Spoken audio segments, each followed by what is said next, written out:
পুরাতন মালদার বিজেপির নগর মণ্ডলের সভাপতি হিসেবে দায়িত্ব পেলেন পুরাতন মালদা পৌরসভার 2 নম্বর ওয়ার্ডের কাউন্সিলর বাসন্তী রায়। সোমবার বিকেল আনুমানিক 4:30 নাগাদ নবনিযুক্ত নগর মণ্ডলের সভাপতিকে সংবর্ধনা জানালেন সংশ্লিষ্ট ওয়ার্ডের বিজেপির কার্যকর্তারা। এই দিন উত্তরীয় ও মিষ্টিমুখের মধ্য দিয়ে শুভেচ্ছা জানানো হয়। জানা গিয়েছে নগর মণ্ডলের সভাপতি ছিলেন সুজিত দাস। ইতিমধ্যেই জেলা বিজেপির তরফে নগর মণ্ডলের সভাপতি হিসেবে নাম যায় দুজনের। গতকাল নাম আসে এবং ঘোষিত নাম অনুসারে বাসন্তী দেবীর নাম আসে।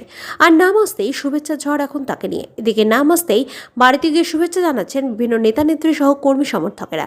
উপস্থিত সংবাদ মাধ্যমকে তিনি জানিয়েছেন সংগঠনকে মজবুত করবেন তিনি। পাশাপাশি তিনি আরও বলেন আগামী বিধানসভা ভোটের প্রস্তুতি শুরু করে দেবেন।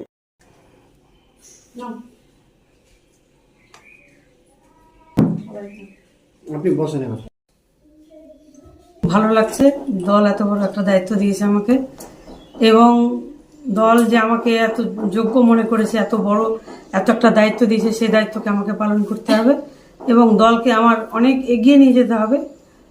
আর আমাদের মণ্ডলের প্রত্যেক কমিটি এবং প্রত্যেক সদস্য, আমাদের বিজেপি যত কর্মী আছে, সবাইকে আমাদেরকে একসাথে নিয়ে কাজ করতে হবে এবং সবাই সব কিছু একসাথে মিলেমিশে সব কাজ করব। আমরা আমাদের সংগঠনটাকে আরও শক্তিশালী মজবুত করতে হবে এবং আমাদের এই সংগঠনটাকে অনেক আরও এগিয়ে নিয়ে যেতে হবে।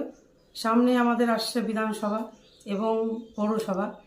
আমরা চাইবো যেন আমরা এই যত আমরা রেজাল্টগুলো ভালো করেছি এমপি ভোটে, এর থেকে আরও যেন আমাদের পৌরসভায় রেজাল্ট যেন ভালো হয়, এটাই আমি অ্যাকচুয়ালি কামনা করব এবং যত পারবো শক্তি দিয়ে তত আমাদের পার্টিকে আরও এগিয়ে নিয়ে যাবো। আমি এই কালকে রাজ্য থেকে সিলেক্ট হয়ে এসছে জেলা থেকে 4টার সময় আমি খবর পাই যে আমার নামটা সিলেক্ট হয়েছে। জনের নাম গেছিল, আপনি সিলেক্ট হয়েছেন? আমি সিলেক্ট হয়েছি।